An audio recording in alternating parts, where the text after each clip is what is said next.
All right, we're going to talk about the power folding mirrors in the Corvette. Simply all you got to do is hit this little button and they will power fold in. Hit it again, they'll power fold out. And then I'll show you how they power fold in after you shut the car down.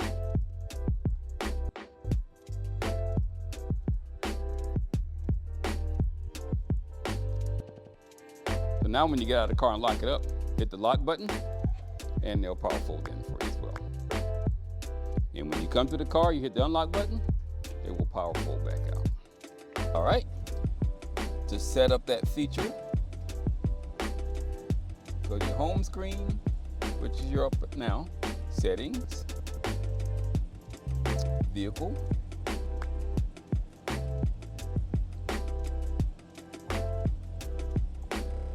comfort and convenience, and turn on the remote mirror folding option.